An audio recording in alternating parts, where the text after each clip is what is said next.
then, troops, rally to me! Because today we're striding back into the Siege for one of its many unexpected bonus drops. So throughout this whole Generations thing, we've been absolutely spoiled for most of the original cartoon cast. So much so that the bulk of the Siege characters have shown up before in one form or another. But today we're taking a long lens leer at an oft overlooked but weirdly high profile nobody character. Yes indeed, this is Siege Refraktor, aka Reflector, aka Spectro, Spyglass and Viewfinder, aka Refraktor and Refraktor and Refraktor, whose little surveillance and support subdivision showed up a lot in the G1 cartoon as the original Decepticon ground force number maker-upper, but they rarely seem like particularly willing henchmen. It was like they were only around so the bigger boys had somebody to pick on. No!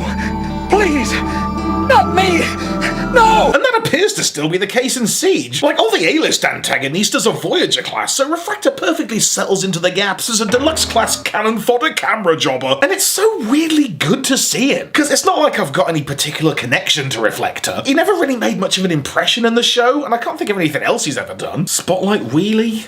I never had his original toy either. They were mail-aways. Who has time? But still, something about him just feels like home, you know? I mean, his little normal-ass robot mode and nicely neutral lavender and lime colours are so central to the whole old-school Decepticon aesthetic. Decepticon. And that's precisely what makes it so weird that he's so very late to the chug party. Because at this point we've revisited basically the entire 80s toy line. We've had non-show nobodies like Croc and Repugnus. We're coming up on our third Astro Train. But the best coverage Reflector's had up until now was a Target Master for a Legends class Insecticon, which, real talk, has got to be the most humiliatingly minor form of action figure presence a character could conceivably have. Might as well have been a tiny turbo changer. So it is gloriously gratifying that he's finally getting his full-blood mass market payoff. But looking at it, I kind of get why they put it off for so long. I mean, because of his sort of ho-hum homogeneous humanoid body type, Refraktor may in fact lay claim to the most ordinary robot mode it's possible for a Transformer to achieve. Like, forget Quake. I think this might be as close as it's possible to get to, like, default Transformer. This is literally just a bloke, but square. Case in point, the bod's got this sort of nice silver-framed green window thing, a subtly cinched waist, and an absolute drenching of detail. But it's all very reserved, and it's an incredibly unexciting shape. Hips are just a pair of purple underpants with actual love handles, and the legs are literally just sub-legs. He's packing some cracking two-way ankle joints and toe points, but they literally could not be less interesting. No real features, no foibles or alt mode clues, just straight up and down, run-of-the-mill, glass of milk and a cucumber sandwich, no frills, knees and feet, and nothing else. Are we certain he even transforms? Arms are similarly lusterless, but they've at least got some talking points. There's certainly a weirdly wibbly series of gangly grey cuboids. I mean, they are decently posable, but this sub-shoulder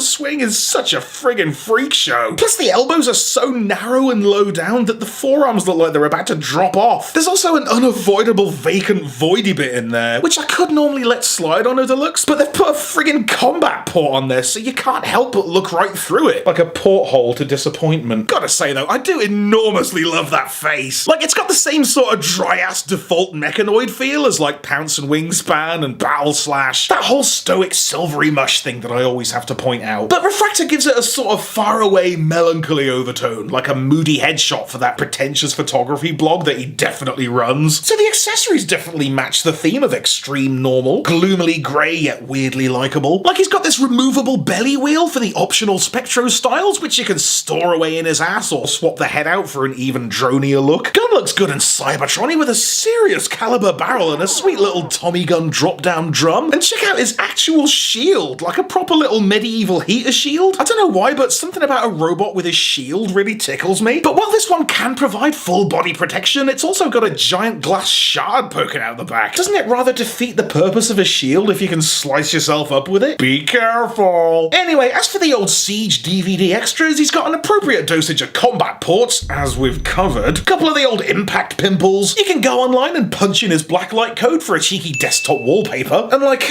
you know the whole battle damage scuff mark thing? I know we joke that it's all been a bit half-assed and hasn't been very good. Well, Refraktor just straight up hasn't got it. Brilliant! So yeah, I guess overall, Refraktor's robot mode's a comfortably competent customer, albeit a bit of a boring one, but like good boring. Pleasantly plain. Like rice pudding.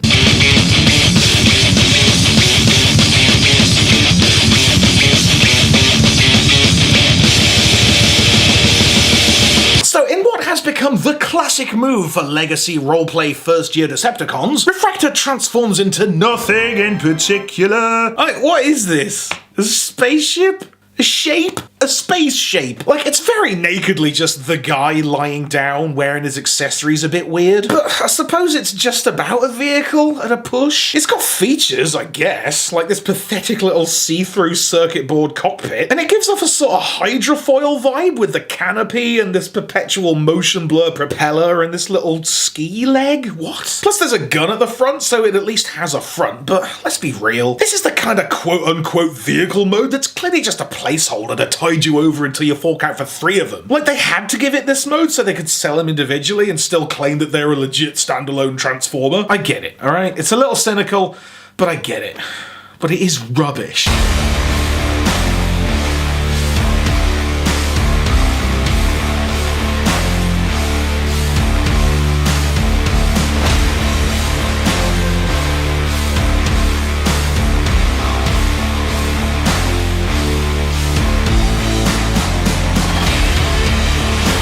Oh yes, if you manage to wrangle a trio of refractors, or a 3-fractor, you can crumple them up into cubes and smush them together to form this frankly absurd Cybertronian camera mode. Does this count as a combiner? Is this like micro-change Magnaboss? But it's great fun, man. Like, the shields combine into this massive lens and the guns form a tripod. That's brilliant. And you've got these 2 spare spectro bellies you can pop around like shutter buttons or aperture dials. And like, you can use those melee battle master blasts as a corking comic book camera flash. I think what I love most about this is that it just does not work in universe. This is for you. You like hold it up and go say cheese, click, click. It's for you. It's not for the play pattern. I mean, it's way too big for anyone else to hold, and like, I can't really think of a specific use for a giant dedicated camera on Cybertron. It's a planet of machines. I kind of assume everything's a camera. Everything on Earth is. I guess it could be like a mobile battle station / portable chest-high wall. Why not? Nobody respects the reflectors anyway. Why wouldn't they force them to turn into a literal human shield they can jam guns onto? And if that lens was a laser cannon, oh boy.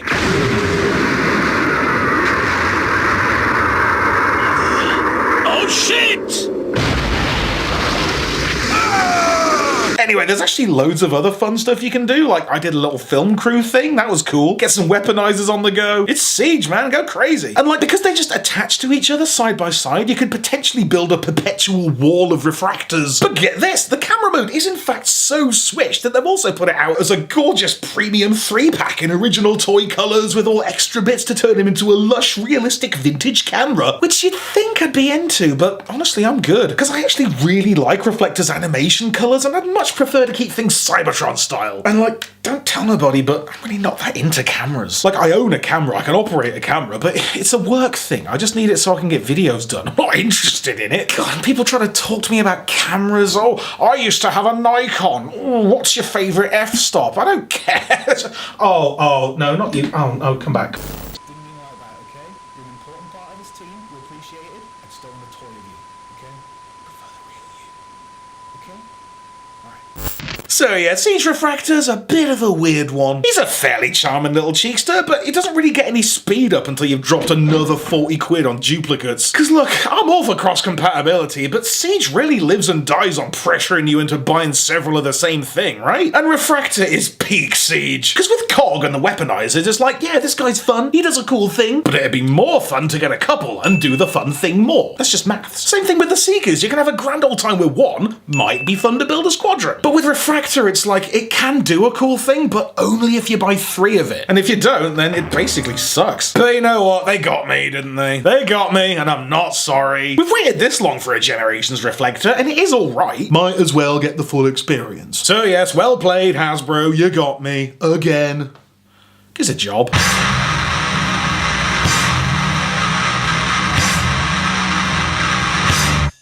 Random bedroom judder.